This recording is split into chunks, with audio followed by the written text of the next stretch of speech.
तो friends, Pankaj Bhardwaj YouTube channel में आपका बहुत बहुत स्वागत है। आज हम बात करेंगे वीएससी पीआरटी की, जिसे valence shell electron pair repulsion theory बोला जाता है, जिसे गिल्स्पी और नाइलहोम ने इंट्रोड्यूस किया था 1957 में। वीएससी पीआरटी का जो मेन वर्क है वो मॉलिक्यूल की स्ट्रक्चर्स निकालने के बारे में। हम देखते हैं कि कई बार किसी मॉलिक्यूल में सेंट्रल एटम की हाइब्रिडाइजेशन स्टेट तो सेम होती है, लेकिन मॉलिक्यूल्स की जो शेप है वो डिफरेंट आती है। एग्जांपल, मीथेन में कार्बन sp3 हाइब्रिडाइज्ड है, अमोनिया में नाइट्रोजन भी sp3 हाइब्रिडाइज्ड है, वाटर में ऑक्सीजन भी sp3 हाइब्रिडाइज्ड है। लेकिन मीथेन की शेप टेट्राहेड्रल, अमोनिया की शेप पिरामिडल और वाटर की शेप वी शेप या एंगुलर होती है। तो इन चीज़ों को समझने के लिए हमें वीएससी पीआरटी को सीखना होगा और हम किस तरह से अलग अलग मॉलिक्यूल्स की शेप को डिटरमाइन करेंगे। आइए वन बाय वन हम देखते हैं। According to the postulate of VSEPRT, first postulate, किसी भी मॉलिक्यूल की सेंट्रल एटम में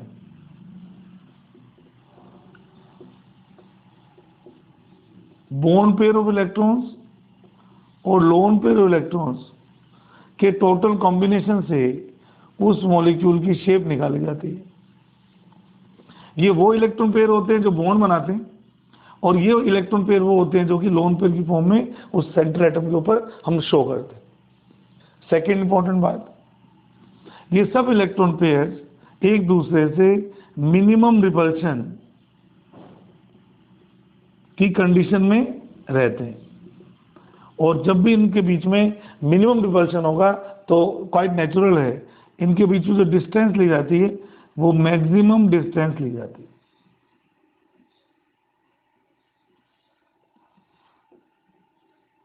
according to VSEPRT, valence shell is considered as a sphere in which electron pairs are present on its surface। इन्होंने valence shell को एक sphere की तरह imagine किया है। उस स्फीयर के सेंटर में कौन है? सेंट्रल एटम है, और उसके अराउंड जितने भी टोटल इलेक्ट्रॉन पेयर उसके हैं उसको हम शो करते हैं। फॉर एग्जांपल, मान लीजिए मैंने एक स्फीयर की एक हाइपोथेसिस की, सेंट्रल एटम मान लीजिए ये है, तो सेंट्रल एटम के अराउंड अगर दो इलेक्ट्रॉन पेयर होंगे तो उसकी जो शेप कही जाएगी वो कही जाएगी लीनियर। अगर सेंट्रल एटम के अराउंड तीन लोन पेयर्स होंगे तो उसकी जो शेप कंसिडर की जाएगी वो शेप कंसिडर की जाएगी ट्रायंगुलर प्लेनर।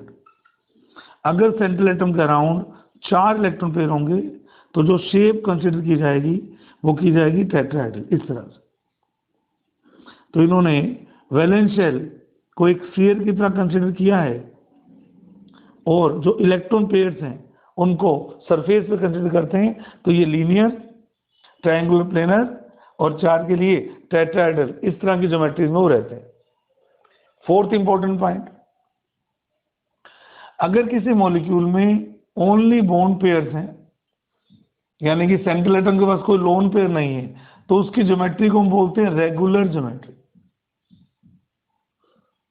उस मॉलिक्यूल की ज्योमेट्री को बोला जाता है रेगुलर ज्योमेट्री। फॉर एग्जांपल, अगर सेंट्रल एटम के अराउंड दो बॉन्ड पेयर हैं और जीरो लोन पेयर है तो रेगुलर ज्योमेट्री हो जाएगी लीनियर। ये वही ज्योमेट्रीज हैं जो आपने हाइब्रिडेशन स्टेट निकालते वक्त की थी। तीन bond pair, zero lone pair, triangular planar. चार bond pair, zero lone pair, tetrahedral. 5 bond pair, zero lone pair, triangular bi pyramidal. 6 bond pair, zero lone pair, octahedral. 7 bond pair, zero lone pair, pentagonal bi pyramidal. तो ये जो geometries मैं लिख रहा हूं, ये geometries तब आएंगी जब सेंट्रल एटम के अराउंड सारे के सारे इलेक्ट्रॉन बॉन्ड पेयर की फॉर्म में प्रेजेंट हो, उस पर एक भी लोन पेयर नहीं होगा, तो इनकी रेगुलर ज्योमेट्री कही जाती है। और रेगुलर ज्योमेट्री हमें लर्न करनी है कि अगर दो इलेक्ट्रॉन पेयर है तो लीनियर, तीन है तो ट्रायंगुलर प्लेनर, चार है तो टेट्राहेड्रल, पांच है तो ट्रायंगुलर बाइपिरामिडल, छह है तो ऑक्टाहेड्रल और सात है तो पेंटागनल बाइपिरामिडल। बट अगर उस सेंट्रल एटम के around bone pair and lone pair दोनों हैं तो उसकी ज्योमेट्री को बोला जाता है डिस्टॉर्टेड ज्योमेट्री। उसकी ज्योमेट्री को बोला जाता है डिस्टॉर्टेड ज्योमेट्री। और जितने ज्यादा लोन पेयर बढ़ते जाएंगे उसकी ज्योमेट्री उतनी ज्यादा क्या होती जाएगी, डिस्टॉर्टेड। एग्जांपल दे रहा हूं, मान लो सेंट्रल एटम के अराउंड 4 टोटल इलेक्ट्रॉन पेयर है। फर्स्ट केस में 0 लोन पेयर, सेकंड केस में 3 लोन बॉन्ड पेयर और 1 लोन पेयर, थर्ड केस में 2 बॉन्ड पेयर और 2 लोन पेयर। तो हम जानते हैं अगर 4-0 कंडीशन है तो उसकी शेप कैसी होगी, टेट्राहेड्रल। अगर 3 बॉन्ड पेयर 1 लोन पेयर हो जाता है तो उस शेप को बोला जाता है पिरामिडल, जैसे कि अमोनिया की होती। और अगर सेंट्रल एटम के अराउंड 2 ही बॉन्ड हो और 2 ही लोन पेयर हो तो उसकी शेप को हम एंगुलर या वी शेप बोलते हैं। तो हम देख पा रहे हैं जैसे जैसे सेंट्रल एटम के अराउंड लोन पेयर का नंबर बढ़ता जाता है उसकी जो एक्चुअल शेप आती है वो रेगुलर ज्योमेट्री से उतने ही दूर चली जाती है। इसको हम डिस्टॉर्टेड ज्योमेट्री कहते हैं। तो ये इंपॉर्टेंट पॉइंट्स हैं VSC-PRT के। एक और इंपॉर्टेंट पॉइंट की मैं यहाँ बात करूंगा, पॉइंट नंबर 6, कि जब भी सेंट्रल एटम के अराउंड लोन पेयर हो बॉन्ड पेयर हो तो उनके बीच का जो रिपल्शन का ऑर्डर है ये बहुत इंपॉर्टेंट है। Lone pair repulsion is greater than lone pair bond pair repulsion and lone pair bond pair repulsion is greater than bond pair repulsion. ऐसा क्यों है, क्योंकि लोन पेयर फ्री है, स्पेस उनको ज्यादा मिला हुआ है तो वो इफेक्टिवली रिपेल कर सकते हैं। जब 2 इलेक्ट्रॉन पेयर बॉन्ड बना लेते हैं, एक इधर और एक इधर, तो उनके रिपल्शन के जो चांसेस होते हैं वो बहुत कम हो जाते हैं। तो जो मैग्नीट्यूड ऑफ रिपल्शन है वो सबसे अच्छा लोन पेयर का, उससे कम लोन पेयर बॉन्ड पेयर का और सबसे कम बॉन्ड पेयर का रिपल्शन माना जाता है। इन पोस्टुलेट्स के बेस पर आइए हम अलग अलग मॉलिक्यूल्स अलग अलग आयंस की शेप को प्रिडिक्ट करते हैं। इसके लिए कुछ स्टेप्स आपको फॉलो करने पड़ेंगे। आइए देखते हैं वो कौन से स्टेप्स हैं। आइए देखते हैं वो कौन कौन से स्टेप्स हैं जिनके थ्रू चलकर हम मॉलिक्यूल्स की एक्चुअल शेप को डिसाइड कर सकते हैं। तो स्टेप्स, किसी भी मॉलिक्यूल की ज्योमेट्री निकालने के लिए और उसके बाद उसकी एक्चुअल शेप निकालने के लिए हमें क्या क्या स्टेप निकालने पड़ते हैं। सबसे पहले हम डिटरमाइन करते हैं उसका steric number, determination of steric number. मैं पहले सारे पॉइंट्स लिख रहा हूं फिर एक एक करके डिस्कस करेंगे। स्टीरिक नंबर लिखने के बाद में हमें उसकी हाइब्रिडाइजेशन स्टेट निकालनी पड़ेगी।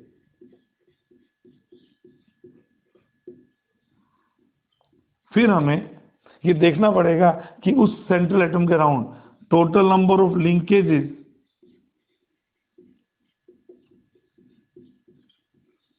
और लोन पेयर का क्या डिस्ट्रीब्यूशन है, इसको एक्सप्लेन करेंगे हम।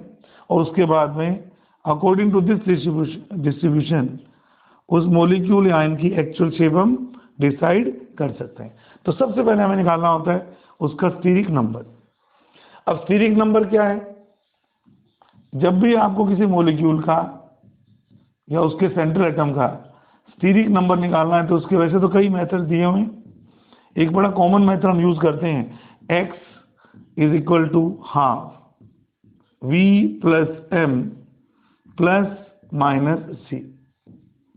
एक और भी तरीका है इसको निकालने का, x is equal to sigma plus lone pair. तो जो भी तरीका आपको ठीक लगे आप दोनों में कोई भी यूज कर सकते हैं। एक दो मैं निकाल के आपको दिखाता हूं। सपोज मुझे मीथेन का स्टीरिक नंबर निकालना है तो x is equal to half. जहां तक m का सवाल है इस फॉर्मूले में, सॉरी पहले v की बात करते हैं। जहां तक v का सवाल है ये सेंट्रल एटम पर प्रेजेंट वैलेंस इलेक्ट्रॉन्स के नंबर को इंडिकेट करता है। m number of monovalent groups, number of monovalent groups attached to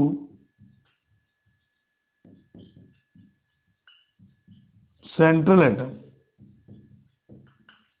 जैसे कि हाइड्रोजन कितने अटैच हैं, या हेलोजन कितने अटैच हैं, ये सब मोनोवेलेंट ग्रुप होते हैं, इनको आपने काउंट करना है। याद रखिएगा, इसमें बाइवेलेंट ऑक्सीजन, सल्फर या ट्राइवेलेंट नाइट्रोजन, फास्फोरस, इनको काउंट नहीं करते। और फिर सी है चार्ज। अगर उस स्पीशीज पे पॉजिटिव चार्ज होगा तो क्वाइट नेचुरल है, मैं उतने इलेक्ट्रॉन माइनस करूंगा, और अगर उस स्पीशीज में नेगेटिव चार्ज होगा मैं उतने इलेक्ट्रॉन ऐड करूंगा।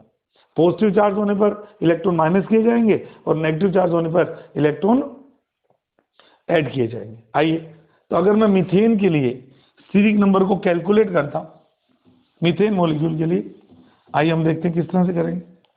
मीथेन मॉलिक्यूल का फॉर्मूला है CH4। तो सबसे पहले मैं X निकालूंगा, हाफ इंटू कार्बन के वैलेंस इलेक्ट्रॉन होते हैं 4, और जैसे कि मैंने बोला हाइड्रोजन एक मोनोवेलेंट एलिमेंट होता है, तो 4 + 4, इस पर कोई चार्ज नहीं है इसलिए 0, तो यहां से मेरे X की वैल्यू आएगी 4। जैसे ही आप स्टीरिक नंबर निकाल लेंगे वो आएगा या तो 2, 3, 4, 5, 6, 7। तो अगर X की वैल्यू 2 आती है तो यहां से हमें टोटल इलेक्ट्रॉन पेयर तो ये है ही, आपको इससे इस स्पीशीज की हाइब्रिडाइजेशन स्टेट की वैल्यू पता लगती है। ये sp, 3 होने पर sp2, 4 होने पर sp3, 5 होने पर sp3d, 6 होने पर sp3d2 और 7 होने पर sp3d3 इसको माना जाता है। और x क्या है, x टोटल इलेक्ट्रॉन पेयर्स को डिनोट करता है। सेंट्रल एटम का राउंड टोटल कितने इलेक्ट्रॉन पेयर्स हैं वो है स्टीरिक नंबर के बराबर, और स्टीरिक नंबर के बिहाफ पर हम उस सेंट्रल एटम की हाइब्रिडेशन स्टेट भी निकाल सकते हैं। तो पहले मैंने स्टीरिक नंबर सीखा, फिर स्टीरिक नंबर के बेस पर हम ये चेक कर रहे हैं कि उसकी हाइब्रिडेशन स्टेट कितनी है। आ जाइए, पहले स्टीरिक नंबर फिर हाइब्रिडेशन। अब सबसे इंपॉर्टेंट स्टेप इसका लेना है, स्टेप नंबर 3।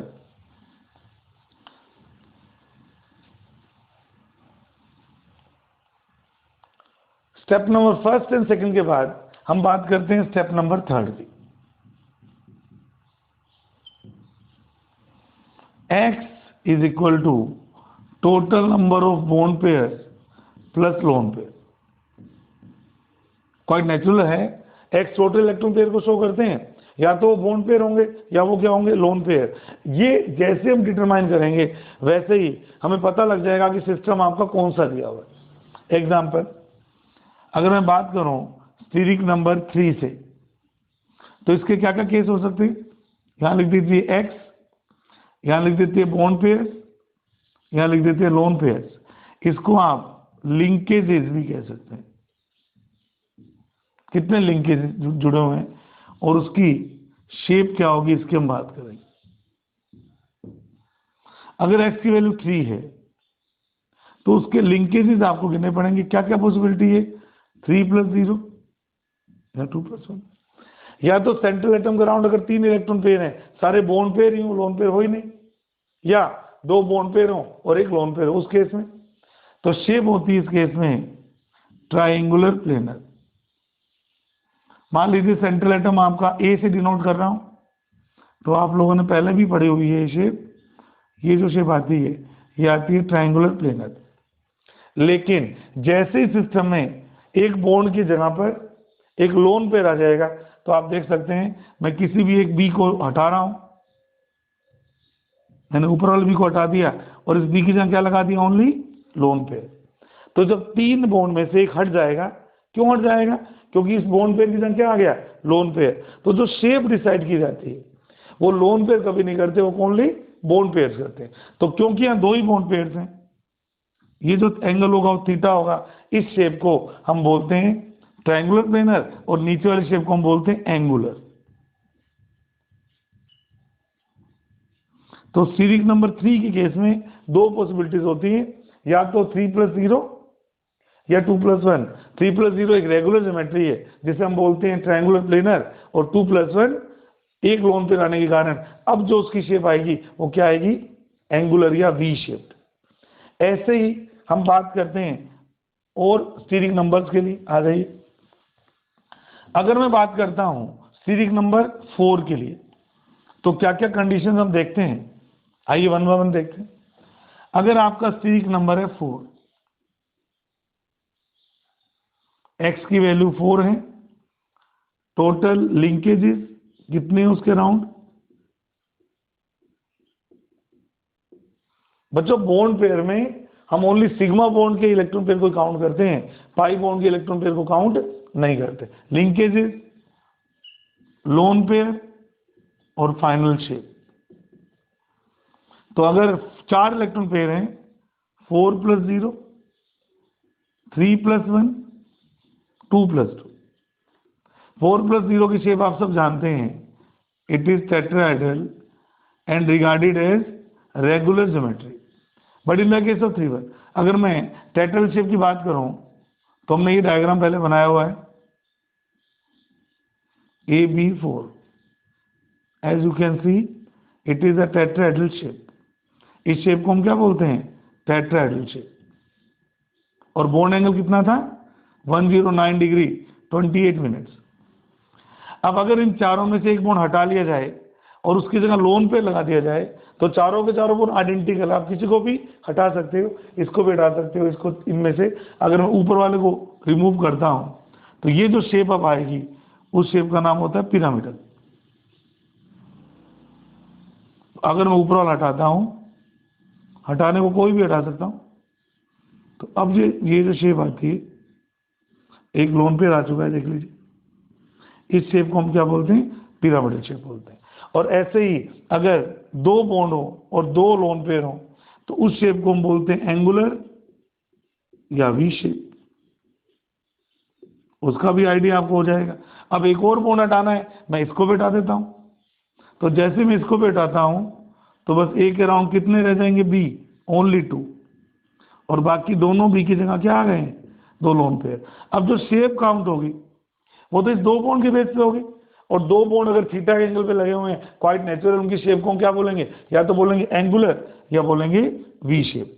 इस तरह से जैसे जैसे लोन पेयर का नंबर बढ़ता जाता है, रेगुलर ज्योमेट्री से उस मॉलिक्यूल की जो एक्चुअल शेप होती है वो उतनी क्या हो जाती है, दूर चली जाती है। चारों बॉन्ड लगे होंगे तो टेट्राहेड्रल थे, एक बॉन्ड रिमूव करके अगर लोन पेयर लगा दिया तो पिरामिडल, 2 बॉन्ड रिमूव करके अगर 2 लोन पेयर लगा दिए तो उस शेप को हम क्या बोलते हैं, एंगुलर या वी शेप। आगे हम बात करते हैं बहुत इंपॉर्टेंट स्टीरिक नंबर की, दैट इज 5। हम बात करते हैं बहुत इंपॉर्टेंट स्टीरिक नंबर की, दैट इज 5। तो स्टीरिक नंबर 5 में लिंकेजेस, लोन पेयर और शेप, इनकी बात करते हैं। तो जैसे मैंने बोला सीरीज नंबर 5 है, तो 5 में क्या क्या कंडीशन है, 5 + 0 हो सकती है, 4 + 1 हो सकती है, 3 + 2 हो सकती है और 2 + 3 भी हो सकती है। तो आइए देखते हैं 5 + 0 कैसा हो गया, रेगुलर। और रेगुलर ज्योमेट्री क्या होती है, ट्राइंगुलर बाइपिरामिडल। तो आप देखते ही हैं कि AB5 को अगर मुझे ट्राइंगुलर बाइपिरामिडल शेप में अरेंज करना है तो इससे पहले हमने सीखा हुआ है, ये शेप होती है जिसको हम TBP ज्योमेट्री कहते हैं।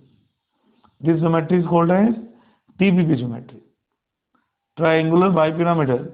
और आपको पता है इसमें जो बी की पोजीशन है वो 3 बी तो इक्विलेटरल ट्राइंगल के कॉर्नर पर है, एक भी ऊपर एक्सियल और एक एक्सियल भी नीचे की तरफ है। अब अगर सेकंड केस में 4 बॉन्ड ही रह जाएं और एक लोन पेयर आए तो मेरे पास 2 कंडीशन होती है, या तो मैं एक्सियल बॉन्ड को रिमूव कर सकता हूं और या मैं किसी भी इक्वेटोरियल बॉन्ड को रिमूव कर सकता हूं। या तो मैं इसको रिमूव कर सकता हूं, ए एक्सियल को, या मैं किसी इक्वेटोरियल को रिमूव कर सकता हूं। म्यूचुअल रिपल्शन को मिनिमम रखने के लिए हम ध्यान रखेंगे कि जब भी हम इक्वेटोरियल को हटाएंगे तो इनका रिपल्शन क्या होता है, मिनिमम। तो जैसे मैं इसको हटाता हूं तो जो मेरी एक्चुअल शेप आती है, अब इस बी को तो मैं रिमूव कर दिया, ये जो शेप आती है इस शेप को बोला जाता है सीसो। ये जो शेप आती है इसका नाम है सीसो। जैसे बच्चों के झूले होते हैं पार्क में, up and down up and down, इस शेप को हम क्या बोलते हैं, सीसो शेप बोलते हैं। इसका नाम भी आपको याद रखना चाहिए, सीसो। अगर मुझे 3 बॉन्ड पेयर और 2 लोन पेयर रखने हो तो उस केस में जो हमारी शेप बनती है उसे बोलते हैं टी शेप्ड। तो इस बार मैं इन दोनों इक्वेटोरियल को हटा रहा हूं और जो शेप बनती है वो बनती है टी शेप, टी शेप्ड। तो ए, ये बी, एक्सियल को नहीं हटाना आपको, और एक आप 2 आपने इक्वेटोरियल हटा दिए, एक लोन पेयर यूं और एक लोन पेयर यूं। इस शेप का नाम है, इसका नाम क्योंकि टी जैसी शेप है तो ये मॉलिक्यूल इसी नाम से फेमस होते हैं, अगर 3 बॉन्ड पेयर हो और 2 लोन पेयर। और बाकी आपको बताइए, अगर मैं 2 बॉन्ड पेयर और 3 लोन पेयर कर दूंगा तो रिपल्शन को मिनिमाइज करने के लिए ये वाला बॉन्ड भी हट जाएगा और मॉलिक्यूल की शेप आ जाएगी लीनियर। 3 लोन पेयर, ये मैंने तीनों हटा दिए, 3 बॉन्ड हटा दिए तो 3 लोन पेयर, इस शेप को हम बोलते हैं linear shape. This shape is called as linear. तो सीरीज नंबर 5 के लिए ये 4 केस आपको ध्यान में रखने हैं। और लास्ट में हम बात करते हैं सीरीज नंबर 6 की। लास्ट में हम बात कर रहे हैं सीरीज नंबर 6 के बारे में। सीरीज नंबर 6 में हम कई डिफरेंट शेप्स देखते हैं। Again series number, linkages, lone pair and actual shape. तो 6 सीरीज नंबर में फर्स्ट केस तो 6 + 0 as you can see, then 5 + 1 and 4 + 2। इस शेप को बोलते हैं हम ऑक्टाहेड्रल। ये वही रेगुलर ज्योमेट्री है जो हमने हाइब्रिडाइजेशन में भी सीखी थी। तो अगर ए के अराउंड 6 भी मिनिमम रिपल्शन रखे जाएं तो उनकी जो शेप आती है उस शेप को हम बोलते हैं ऑक्टाहेड्रल शेप। और आपको पता है इसमें क्या है, इसमें ये चारों भी तो इस बोर्ड के प्लेन में है और एक भी ऊपर और एक भी नीचे की तरफ, सबके बीच में एंगल 90 डिग्री का है। ये भी एंगल 90 डिग्री का है, चारों एंगल 90 डिग्री के हैं। ऊपर वाले का और इन चारों का, इसको बोलते हैं एक्सियल और इनको क्या बोलते हैं, इक्वेटोरियल। तो एक्सियल का चारों इक्वेटोरियल के साथ में जो एंगल आता है वो कितना आता है, 90 डिग्री का। और 2 एक्सियल के बीच का, ये भी एक्सियल है, जो एंगल होता है वो कितने का होता है, 180 डिग्री का। अगर मैं इसमें से कोई भी बॉन्ड हटा लूं, इस स्ट्रक्चर की खूबसूरती ये है कि इसमें कोई भी बॉन्ड हटा लिया जाए, चाहे मैं इक्वेटोरियल हटाऊं चाहे मैं एक्सियल हटाऊं, जो रिजल्टेंट शेप आती है उस शेप का नाम होता है स्क्वायर पिरामिडल। अब कोई भी हटा लीजिए, जैसे मान लीजिए मैं नीचे वाला बी हटाया तो ये चारों के चारों बी, ये चारों के चारों बी तो एज इट इज रहेंगे। 5वां भी एज इट इज रहेगा, बस छठे बी की जगह पे क्या लगा दिया, लोन पेयर। आप इमेजिन कर सकते हैं इस स्ट्रक्चर का नाम क्या रखा जाएगा। अगर मैं 3D में इसको शो करूं, आप देख सकते हैं नीचे तो स्क्वायर है, मतलब जो शेप का बेस है वो तो स्क्वायर है और ऊपर एक बी लगा हुआ है। क्या मैं इसको स्क्वायर पिरामिडल कह सकता हूं। चारों को अगर टच करूंगा इस बी से, तो अगर आप 3D में अगर थोड़ा समझें इसको, तो क्या ये मॉलिक्यूल की जो शेप आएगी क्या वो स्क्वायर पिरामिडल नहीं होगी। तो ये बहुत इंपॉर्टेंट केस है, इसको बोलते हैं स्क्वायर पिरामिडल। कई स्टूडेंट्स को डाउट होता है कि सर एक्सियल को क्यों हटा रहे हो, इक्वेटोरियल को क्यों नहीं हटा रहे। आप चाहे एक्सियल को हटाइए चाहे इक्वेटोरियल को हटाइए, दोनों से जो शेप आएगी वो क्या आएगी, स्क्वायर पिरामिडल। और लास्ट 4 + 2, अगर मैं इस एक्सियल को भी हटा दूं, पहले भी मैंने एक्सियल हटाया, इस बार भी मैं एक्सियल हटा दूं, तो क्वाइट नेचुरल है पिरामिड आपका डिस्टर्ब हो जाएगा। एक सिंपल स्क्वायर क्लोज स्ट्रक्चर हमें मिल जाए, एक सिंपल स्क्वायर क्लोज स्ट्रक्चर हमें मिल जाएगी। और जो 2 बॉन्ड हटाए जाते हैं उनकी जगह पर क्या आते हैं, लोन पेयर। तो जो बॉन्ड होते हैं उनको तो मैं सॉलिड लाइन से शो करता हूं, और शेप को दिखाने के लिए जो लाइंस खींचता हूं उसको मैं डॉटेड लाइन से शो करता हूं। तो इस शेप को हम क्या बोलेंगे, इस शेप का नाम है square planar shape. This shape is called as square planar shape. तो स्टीरिक नंबर 6 में आपको 3 कंडीशन देखने को मिलेगी। आइए बात करते हैं लास्ट स्टीरिक नंबर 7 की। आइए बात करते हैं लास्ट स्टीरिक नंबर 7 के बारे में। स्टीरिक नंबर 7 की जो आइडियल अरेंजमेंट है वो आप जानते हो, पेंटागनल बाइपिरामिडल है, जिसमें 7 + 0 है। अगर सारे के सातों बॉन्ड पेयर प्रेजेंट होंगे तो इस शेप को बोलते हैं पीबीपी, पेंटागनल बाइपिरामिडल। इसमें हम क्या करते थे, इसमें हम एक पेंटागन बनाते थे, एक बॉन्ड ऊपर और एक बॉन्ड नीचे। तो ए के अराउंड जो बी आते हैं वो 5 तो आते हैं प्लेन में, मतलब इसका बेस तो है पेंटागन, एक एक्सियल बॉन्ड ऊपर एक नीचे। तो इन चारों को जब हम बॉन्डेड लाइन से जोड़ते हैं, ये जो शेप बनती है इसको बोलते हैं हम पीबीपी, पेंटागनल बाइपिरामिडल। और ये जो इंटरनल एंगल्स आते हैं ये आते हैं 72 डिग्री के, और नो डाउट ये परपेंडिकुलर है, ये एंगल 90 डिग्री का है, और दो एक्सियल के बीच के जो एंगल आते हैं वो कितने के आते हैं, 180 के। तो ये रेगुलर ज्योमेट्री है 7 बॉन्ड्स के। 7 बॉन्ड्स में अगर 6 बॉन्ड पेयर और एक लोन पेयर हो जाए तो सबसे पहले तो आप इसको याद रखो, इसमें ऐसा नहीं होगा कि मैं एक्सियल बॉन्ड हटा दूंगा और मैं बनाऊंगा पेंटागनल पिरामिडल।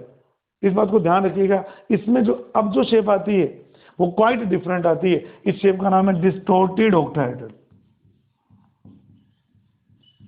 इस शेप को बोलते हैं डिस्टोर्टेड ऑक्टाहेड्रल। आप कहोगे सर कैसी होती है? इस शेप में आपको एक ऑक्टाहेड्रॉन बनाना है, एक लोन पेयर भी शो करूंगा, नेचुरल सी बात है। इसमें आपको एक ऑक्टाहेड्रॉन बनाना है। इस ऑक्टाहेड्रॉन में ये चारों के चारों बॉन्ड तो बिल्कुल वैसे ही स्क्वायर प्लेनर अरेंजमेंट में, यू कैन सी, जैसे नॉर्मल ऑक्टाहेड्रॉन होता है बिल्कुल वैसा ही स्क्वायर होता है ना नीचे। नॉर्मल ऑक्टाहेड्रॉन में क्या होता है, स्क्वायर प्लेनर स्ट्रक्चर होती है।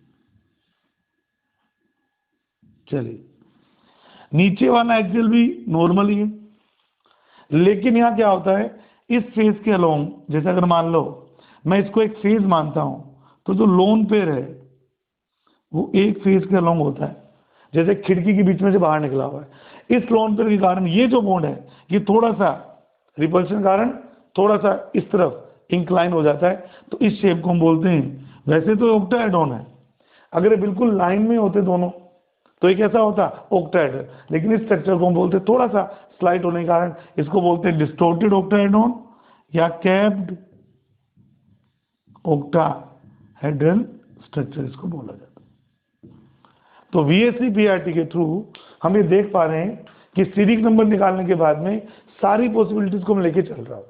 अगर स्टीरिक नंबर 3 है तो कौन कौन सी कंडीशन हो सकती है, 3 + 0 2 + 1। अगर 3 + 0 आएगी तो होगी ट्राइंगुलर प्लेनर, और 2 + 1 होते ही वो एंगुलर या वी शेप हो जाएगी। स्टीरिक नंबर 4 के 3 केस हैं, 4 + 0 3 + 1 2 + 2। 4 + 0 में आइडियल अरेंजमेंट टेट्राहेड्रल, 3 + 1 में पिरामिडल, एंड 2 + 2 में V shaped. Steric number 5, total 4 important case हैं। सबसे इंपॉर्टेंट होता है स्टीरिक नंबर 5, जिसमें 5 + 0 triangular bipyramidal, 4 + 1 seesaw, 3 + 2 T shaped, and 2 + 3 linear. Steric number 6 में 2 केस हम पढ़ते हैं, 6 + 0 as you know octahedral structure, and 5 + 1 square pyramidal. And at last, for series number 7, we have 2 possibilities. One, 7 + 0 ideal arrangement.